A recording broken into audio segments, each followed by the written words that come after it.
Google వచ్చి ఆంధ్రాలో data centre పెడుతుంది. డేటా సెంటర్ ద్వారా వచ్చే ఉద్యోగాలు అతి తక్కువ.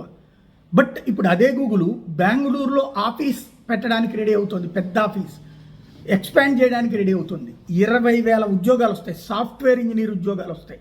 లోకేష్ అర్జెంటుగా సీరియస్గా కాన్సన్ట్రేట్ చేయాల్సింది అది. ఎందుకంటే డేటా సెంటర్ వల్ల ఉద్యోగాలు తక్కువ, మనం ఇచ్చే భూమి ఎక్కువ, వాళ్ళకి ఇచ్చే బెనిఫిట్స్ ఎక్కువ. 1,000 కోట్ల రూపాయలు బెనిఫిట్స్ ఇస్తున్నాం. దాదాపుగా 25,000 కోట్ల రూపాయలు విలువైనటువంటి భూమిని ఉచితంగా ఇస్తున్నాం. ఇప్పుడు అదానికి నేను అదే కదా కోర్టులో ఛాలెంజ్ చేసింది. అదే సందర్భంలో వాళ్ళకి ప్లస్ ఇక్కడ నీళ్లు, కరెంటు అన్నిట్లలో విపరీతమైన సబ్సిడీలు ఇస్తున్నాం. అంత చేస్తుంటే మనకి దానివల్ల వచ్చే బెనిఫిట్ ఈడ్చిపెడితే ఒక 200 ఉద్యోగాలు ఉండవు.